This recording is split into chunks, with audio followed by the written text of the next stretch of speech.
So just talking a little bit about leaders, and you spoke about leadership at some point right now, and you said leaders also understand about self-care but don't do a lot over there, and you seem to be that advocate, at least through your story. So you talk about leaders needing a strong spine and an open heart, and I think that is a quote that I picked up from, I think, your book.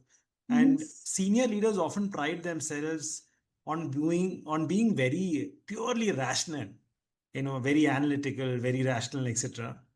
And from a TA perspective, what is the origin of that mask? What are they usually hiding behind the analytical or a data-driven story? There are really many angles to this, and let me attempt to be coherent as I uncover those.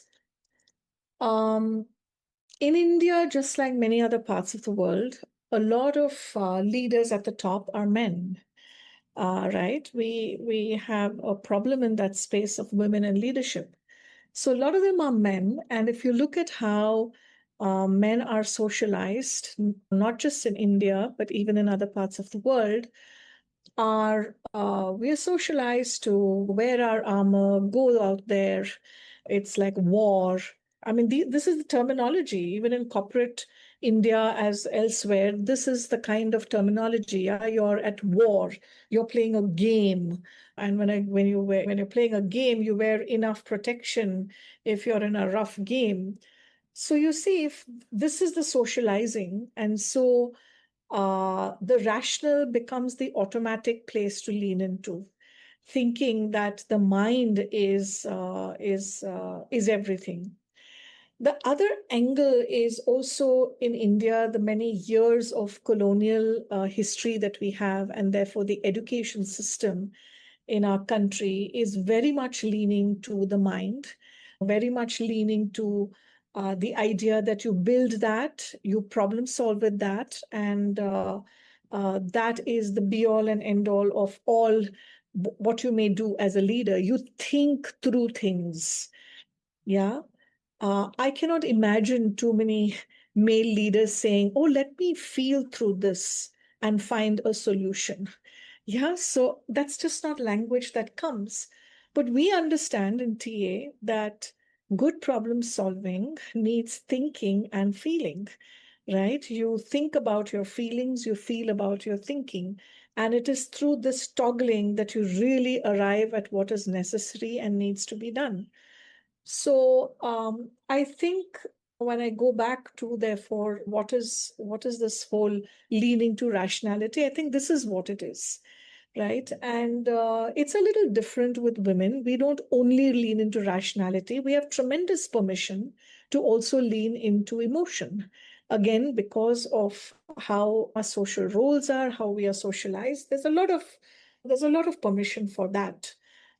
And therefore, I think we will apply ourselves to problem solving in a very different way. And so, strong spine and open heart comes from this sort of place, Eric. Yeah, which is, of course, there is a great need to have a strong spine, to be a fantastic doer, and to know how to be a force in yourself and courageously move forward, which is what leadership is all about. Yeah, where we have to have that because we're dealing with so much ambiguity. We don't even know the path forward. We can't even see the path forward many, many times. It's so complex. So yes, the strong spine, very, very valuable. But to think that only a strong spine is what is going to take you forward and upward in your leadership, I think that's the piece that I wanted to challenge, right? And to know that in the times that we're leading in, more than ever, both of these aspects are very, very vital because we have moved away from the whole industrial approach to command and control. We are working across the globe, distributed teams. We are needing to be heavy on collaboration. We're needing to dip deep into our creative archives in ourselves for the sake of innovation today. We are dealing with such severe diversity related questions in corporate, but also just in the world.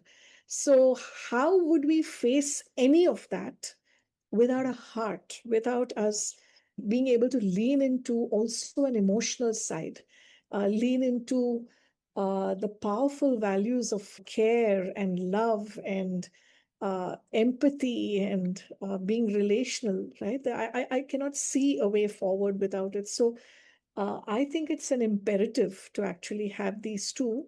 And that's really how it has become such a core of the work that I do, both with women as well as with male leaders.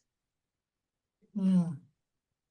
So living these principles and advocating for them has led to the Muriel James Award that you got. Mm. And that is a kind of achievement. I'm curious, is there a part of you that, how does that land for you?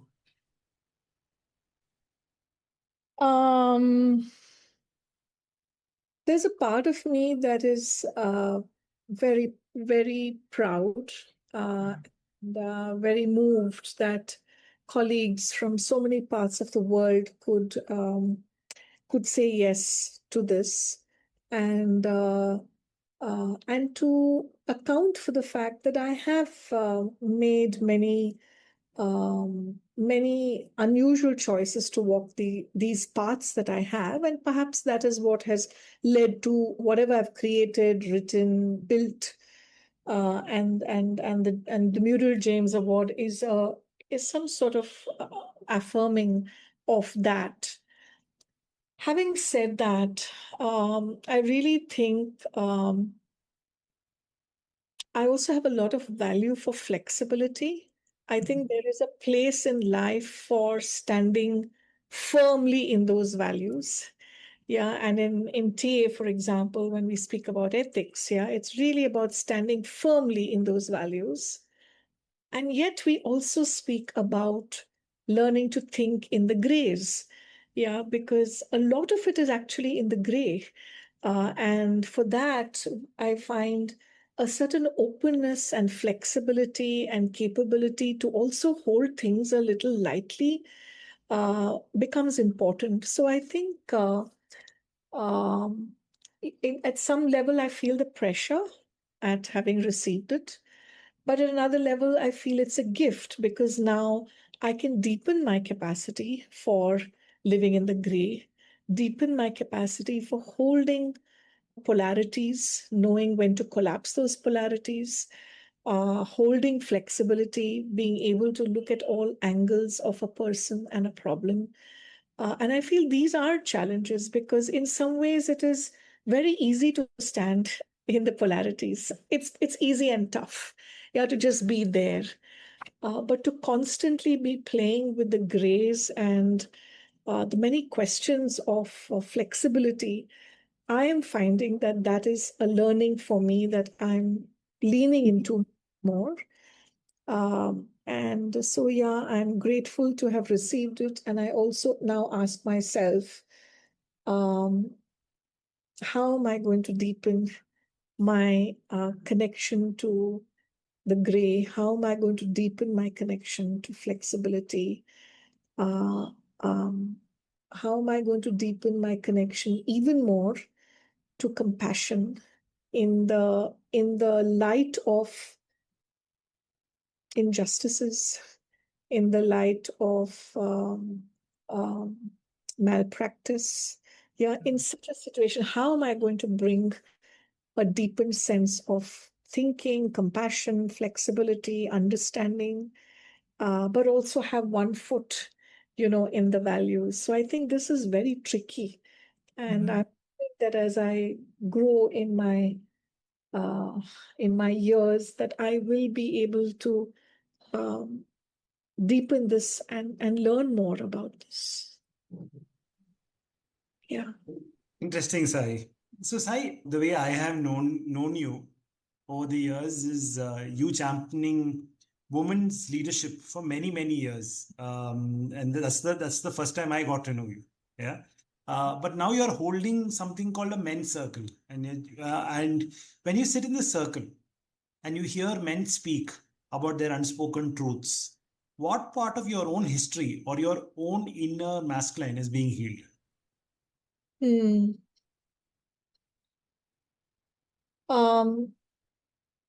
I want to just walk back to why the men's circle also, Eric, just to give some perspective to this sort of program. My work of 16 years with women in India primarily, I have very much by choice, not sought after working internationally, because I just feel there's hell of a lot to be done here. And so I have really been very dedicated for 16 years with, varied kinds of women's groups. And my work has revealed to me that in a changing India, women are forging ahead, and many do not experience men walking along with them. And that's what brought me to this thought of what is being done for men. Because when men don't walk with women, there are so many implications. There are breakdowns in organizations and teams, and unconscious bias is free flowing and has very clear impact. When I look at psychotherapy and supervision practice, and I see the disintegration of marriages in our country, the percentage of divorce has gone up significantly from the time when I started my practice to, where we are today. More and more, we are hearing of such great diagnosis percentages and numbers in very young people and youth. And there is a big disintegration in family systems. We notice all of this. This is familiar to both of you as I speak this. You too have probably seen it in your own journey in TA. And I feel a lot of this does have to do also with the fact that women are not feeling supported enough in family life. Children are not feeling supported enough in being taken care of by both parents rather than just one who holds a job as well as home, which is the woman. And and I just feel that in working with men, there is a great possibility to define a new kind of masculinity, which is very much needed today. Yeah, socially, it's very much needed because of just how just the different things that we see around us, including crimes against women. There is a big need for that to shift. Family life needs to shift because children need to experience a different kind of father and fathering than we have typically seen in the previous generation or our generation, and how we've seen our fathers. Because the world has changed and the women whom these men live with have hugely changed, right? So supporting men to define their own version of masculinity, to heal these wounds that they have, and sometimes they don't even know that they have, is so valuable because everybody gets a new kind of partnering, right? At home as well as at work. So that is really the genesis of how the work with men began, really as an experiment, because I had no clue what I would be doing in a circle of men. I know what to do in a circle of women. I don't know what I would do with men at all. And so that's what started as an experiment in 25 last year. What has it been like for me in the circle? I'm now coming to your question. It has been very deeply moving. I don't think I have felt so moved in a women's group, because in a women's group, we very easily go to a place of victim, the language of I am oppressed, and how I can't do this and can't do that, and how the ecosystem is not supportive. Women's groups go very quickly into that conversation. But to find similar sentiment in a men's group, that is strange to think that the oppressor has been the oppressed at one time. Yeah. And they bear so many wounds around patriarchy. And they don't speak so much about this at all. And they don't have this language. In women's groups, we would speak easily about patriarchy and what that means.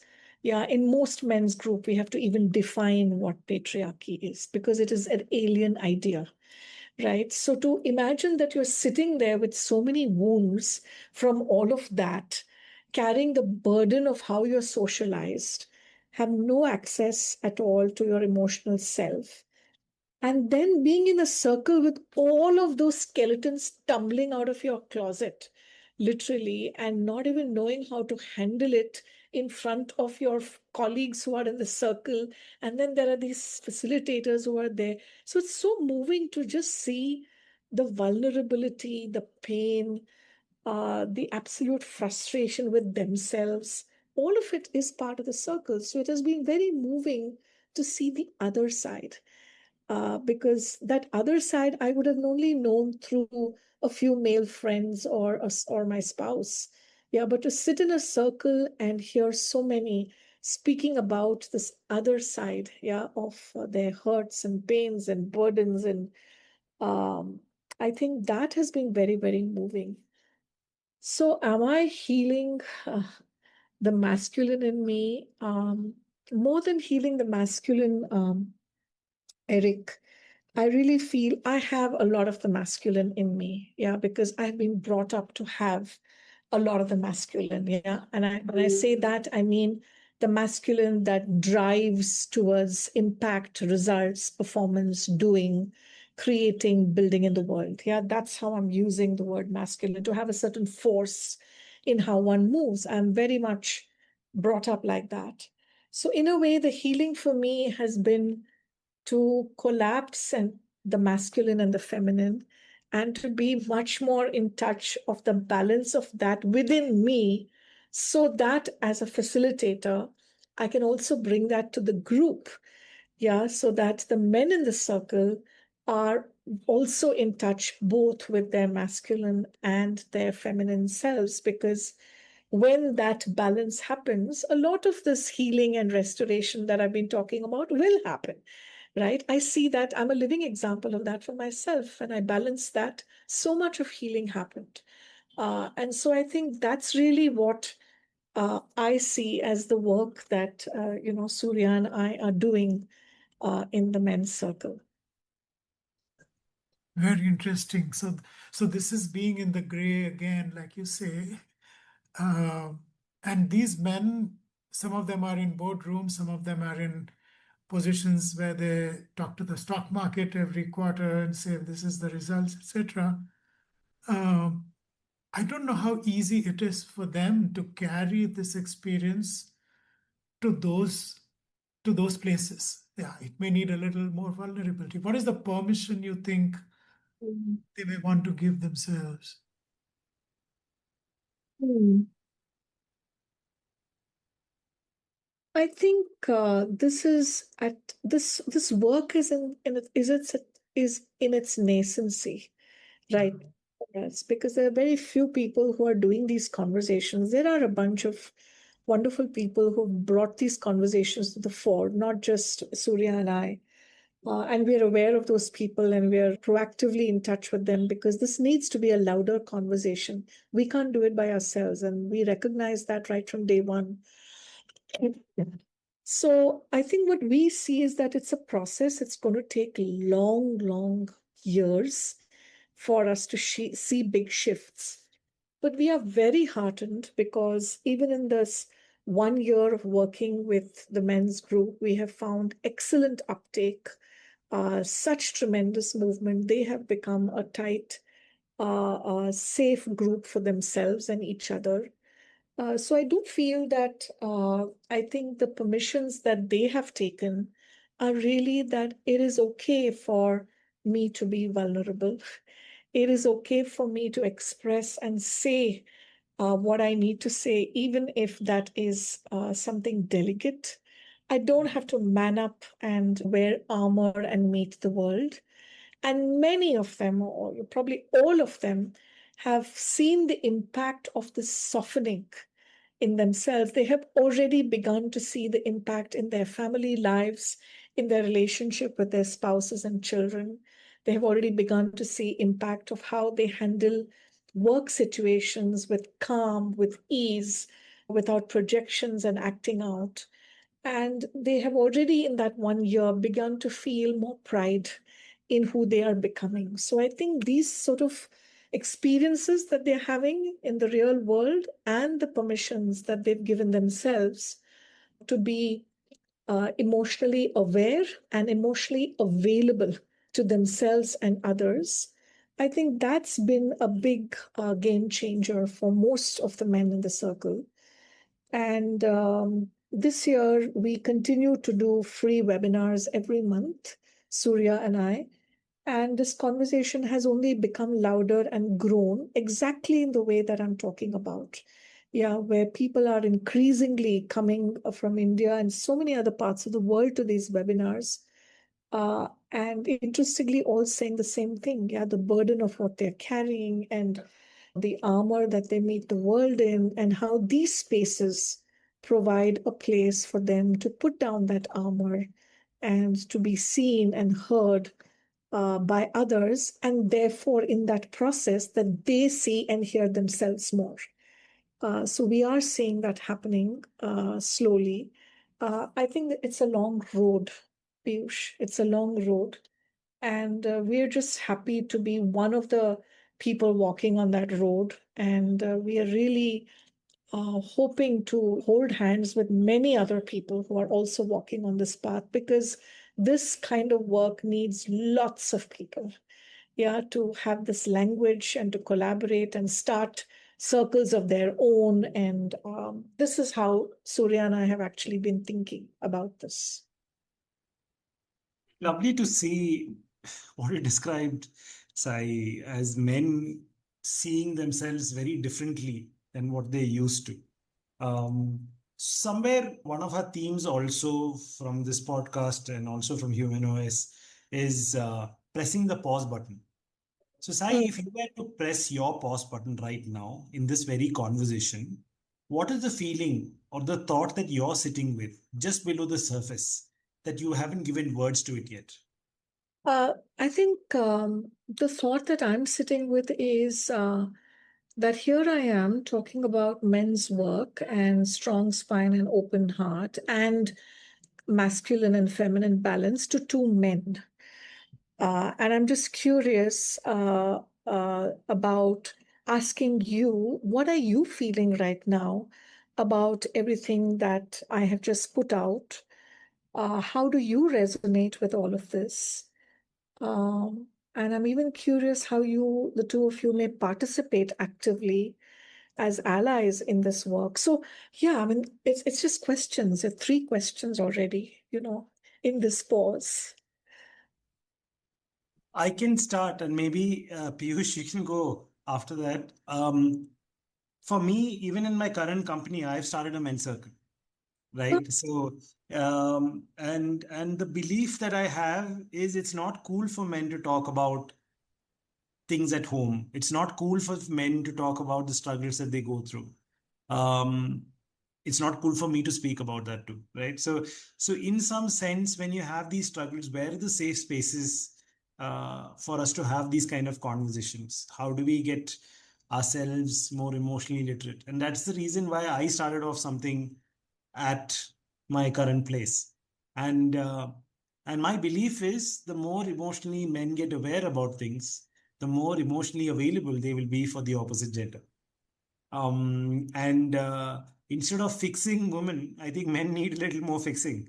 And for me, even at home, like even the thoughts that were coming for me while you were saying, Sai, was while women need support, men need a lot of support too. Yeah. And the conversations, the kind of feedback that we get at home, and the ability to be open and available for those kind of conversations, is what such circles help. And I'm a true believer of such circles, to be honest. Even though in a company like ours, they may or may not be open. Very surprisingly, when we finished just the first men's circle. There were 6 people, 6 brave men who came in, had a conversation and stuff like that. And what I realized with my team, so my team is driving this after that. My first curiosity was, will it work in my company? So it seemed like working. At least 6 people turned up in a large company like mine. The next batch was 18 people. And I think it will be a movement um, of a lot of emotionally aware men, most emotionally available conversations. And then we don't have languages like this woman is going the family way and those kind of things, right? We are all going the family way. It is not women or men, right? So those were the thoughts in my head while you were sharing, Sai. And um, it's very interesting to hear your experience, how you got moved, and why you started what you did. Yeah, I'm so excited that you started this, Eric. That's amazing. And 6 to 18 is already phenomenal impact, if you ask me. And I would tend to agree that I'm sure that the way you're running it will just make that number grow. So I'm so impressed that you had the spine and the heart to do this. Because again, you need both. You need the courage to do what no one has done and to walk that uncharted territory, and the heart to just see the human behind these roles and these strong men and how they come across. So again, I think it's a fine example of strong spine and open heart for me, and the need for approaching um, problems both in life and also in organizations in a wholehearted way. And we and certain things we just cannot think it through. You have to bring both for a great solution to emerge. So, such a fine example. Thank you, Eric, for sharing. Piyush, want to Yeah, share? let me add to that. So I have seen this in counseling sessions I've had, the need for this and the difficulty of moving there. I think something about a group where more people share, and I've attended men's circle where you and Surya in the last at least 3, 4 times this year.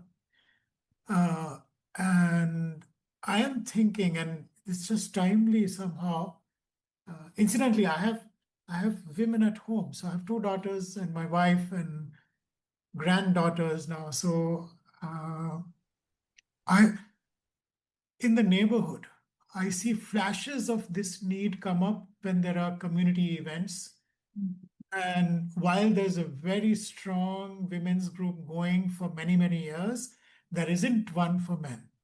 And it just speaks to that open heart difficulty. Okay, there are people who've retired from high positions in their corporate careers. And so reaching out to the vulnerable them, I'm thinking I will start something, is what I can say right now. Not there yet. Yeah. It happens in parts, individually, one on one, but I think the part of the group is something else. That's what I'm realizing. So, yeah, maybe next time I meet you, I would have done some of that. Super. So happy to hear this. Yeah. It's a tough place for sure, because the men in our circle and our program actively say, when we tell others about it, they ask us, like, what do you do there? Like, what do you talk about there? Men's circle, we don't think we need anything. Nothing's wrong with us. So these are the responses. So for them to enroll people into this program has been tough, because this is the pushback, right? Some even have a smirk, or they're laughing at these guys for going to the circle. But the answer is right there in the circle. Each of them say that there is no other space in their life where they can have these conversations, not even one other place, not even their families. So I'm just thinking how claustrophobic that is. Yeah, and women have so many spaces, yeah, and where they can go and talk about these things. But how harsh this sounds, that I have no place where I can bring such delicate conversations and not be judged, and just have another person see me and understand me immediately. That feels like a huge gift to these men. And we hear it every time when we meet.